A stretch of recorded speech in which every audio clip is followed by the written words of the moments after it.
Salut, je m'appelle Nicole et j'ai 17 ans et j'ai besoin d'un petit conseil sur ce que je devrais faire pour récupérer mon petit ami après que je lui ai menti et qu'il l'ait découvert. Quand Paul et moi avons commencé à sortir ensemble il y a un an, j'ai su que c'était le bon au premier coup d'œil. J'ai ressenti quelque chose de bizarre, comme si mon estomac s'était serré et avait bondi à l'intérieur de mon corps. Je suppose que c'est ce qu'on appelle un coup de foudre. Cependant, notre relation n'était pas tout à fait idéale. Je veux dire, on se disputait presque tous les jours. Surtout pour des petites choses vraiment stupides, comme par exemple quand il décidait de me faire une blague et que je devenais hystérique parce que je n'étais pas d'humeur. Ou bien quand je le voyais regarder une autre fille et que je me mettais en colère contre lui. En bref, des motifs de dispute assez banals pour n'importe quel couple, n'est-ce pas? L'essentiel, c'est que nous nous sommes toujours réconciliés malgré les circonstances. Jusqu'à ce fameux jour. C'était un samedi matin. J'étais à la maison et je me préparais à retrouver Paul. Comme d'habitude, nous passions tous nos week-ends ensemble, soit à l'extérieur, soit chez lui. Et il venait me chercher à chaque fois. Il pensait que j'avais encore au moins 1 heure pour me préparer, mais il est arrivé plus tôt que d'habitude et s'est mis à me presser. Alors je lui ai dit quelque chose de méchant. Il m'a répondu sur le même ton et nous avons commencé à nous crier dessus jusqu'à ce qu'il me dise qu'il en avait marre de moi et qu'il me quittait. Puis il est parti en claquant la porte. Au début, j'étais tellement en colère contre lui que je me fichais qu'il revienne ou non. Puis, au bout d'un certain temps, je lui ai envoyé un emoji. Mais il n'a pas répondu. J'ai décidé de l'appeler pour lui dire que tout ceci était stupide, mais il m'a renvoyé sur sa messagerie vocale. J'ai passé le reste de la journée sur les nerfs, d'autant que toute ma famille me demandait pourquoi je n'étais pas avec Paul comme d'habitude. Quoi qu'il en soit, Paul ne m'a appelé ni ce jour-là, ni le lendemain. Si bien que j'ai commencé à me dire que cette fois-ci, ce n'était pas seulement une dispute insignifiante et qu'il avait sérieusement voulu rompre. Que puis-je dire? C'était douloureux. Je souffrais beaucoup et c'était même physiquement difficile d'être sans Paul. Je ne voulais voir personne et je ne voulais rien manger.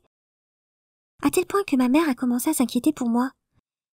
J'étais assise dans ma chambre, toute seule, à regarder des photos de l'époque où nous étions encore ensemble et heureux. J'ai pris la décision qu'il était celui avec qui j'avais besoin d'être et que je devais le récupérer à tout prix. Je n'ai rien trouvé de mieux que du bon vieux chantage. Alors j'ai envoyé à Paul un texto lui disant que mes règles avaient du retard. Bien sûr, sa réaction a été immédiate, comme je l'avais prédit. Il m'a rappelé et m'a demandé si j'étais 100% sûre ou non. Si j'avais déjà fait un test de grossesse et d'autres questions dans le genre. J'ai prétendu que j'étais effrayée à l'idée d'attendre un bébé de quelqu'un qui m'avait larguée. Ça lui a fait promettre qu'il ne nous quitterait plus jamais, ni moi, ni notre bébé. Je sais qu'il est impossible de construire une relation saine basée sur le mensonge. Mais quelle autre option avais-je, étant donné que Paul m'avait ignorée pendant presque toute la semaine? J'ai donc acheté un test de grossesse et je me suis assurée qu'il montrerait le résultat dont j'avais besoin. Tu serais surpris de voir combien d'astuces utiles on peut trouver sur Internet à ce propos. J'en ai fait une photo et je l'ai envoyée à Paul, ce qui lui a fait promettre de venir un peu plus tard. J'étais toute excitée à l'idée de cette rencontre. J'étais si heureuse de pouvoir enfin le revoir et le serrer dans mes bras. J'ai donc décidé d'aller aux toilettes. Mais quand je suis retournée dans ma chambre, j'ai trouvé mon petit frère avec mon test de grossesse entre les mains. Au début, j'ai commencé à lui crier dessus pour être rentrée dans ma chambre et avoir fouiné dans mes affaires, même si ce n'était pas la première fois qu'il le faisait. Et ce n'est qu'alors que j'ai compris qu'il pensait que j'étais enceinte.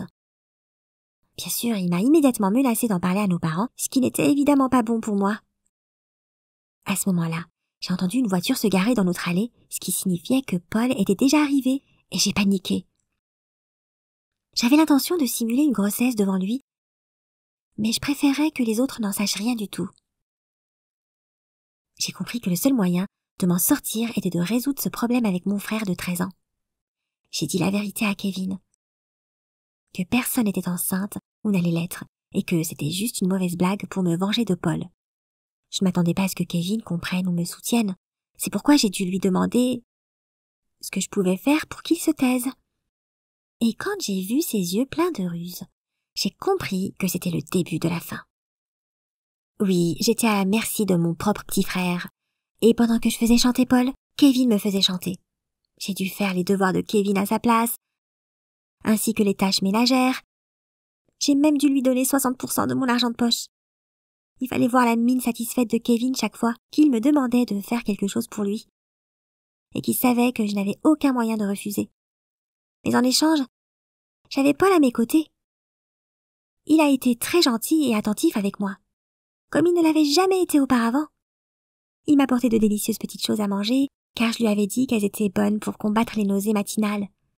Et il m'envoyait des centaines de textos par jour, disant qu'il m'aimait et qu'il tenait à moi et au bébé. Je savais que ça ne durerait pas longtemps, parce qu'il fallait soit que je tombe vraiment enceinte, ce qui n'était pas envisageable, soit que je dise à Paul que quelque chose d'horrible s'était passé et que j'avais perdu le bébé. Mais je voulais juste avoir un peu plus de temps pour profiter de toute cette attention.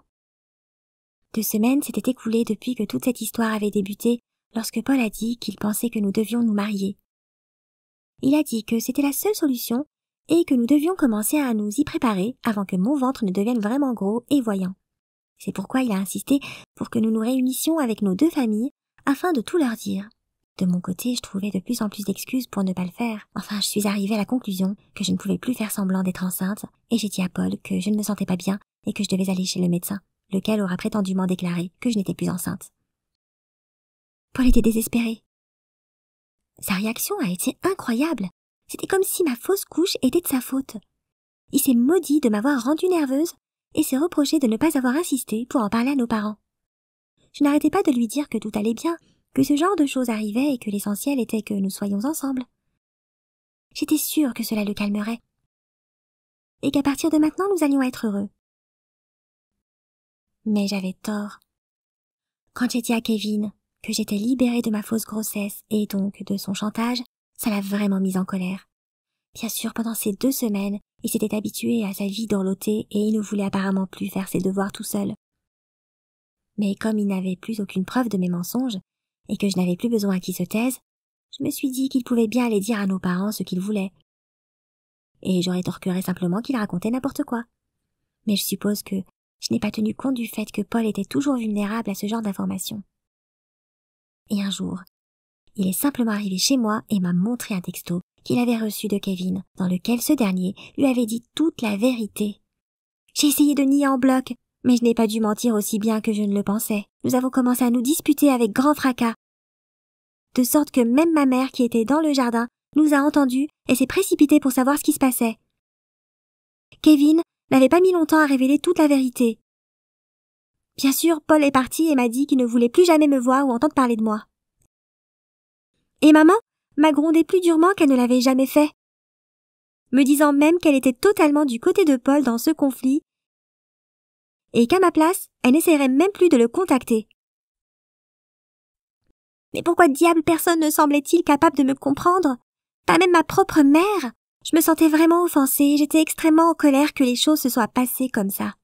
J'étais sûre que si maman avait interdit à Kevin d'entrer dans ma chambre sans permission, ce crétin n'aurait jamais trouvé ce faux test et mon plan aurait parfaitement fonctionné. Ah, bien sûr, j'ai beaucoup pleuré cette nuit-là à cause de Paul. Après tout ça avait commencé pour que nous puissions être à nouveau ensemble. Et maintenant tout était devenu encore pire qu'avant. Visiblement, j'étais si nerveuse que j'ai passé la matinée entière malade dans la salle de bain. Mais même au bout de 3 jours, mes nausées matinales n'ont pas pris fin. Je me suis dit que j'avais peut-être eu une intoxication alimentaire ou quelque chose de ce genre. Parce que je n'arrivais plus à manger quoi que ce soit, et je me sentais terriblement mal, rien qu'en voyant de la nourriture. Maman s'est vraiment inquiétée et a décidé de m'emmener à l'hôpital pour un examen. En découvrant les résultats des tests, je me suis mise à rire de façon incontrôlable, car je réalisais alors toute l'ironie de la situation. J'étais enceinte, pour de vrai. 2 jours ont passé. Mon père ne me parle plus, car apparemment il pensait que j'étais encore sa petite fille, et maintenant il s'avère que je suis déjà une femme adulte. Et ma mère dit qu'après tout ce que j'ai fait à Paul, il n'est pas surprenant qu'il ne me croie plus à présent. Pour être honnête, je ne lui en veux pas non plus. J'espère au moins que tu as apprécié mon histoire. N'hésite pas à la partager avec tes amis, ça m'aidera peut-être à supplier Paul de me pardonner.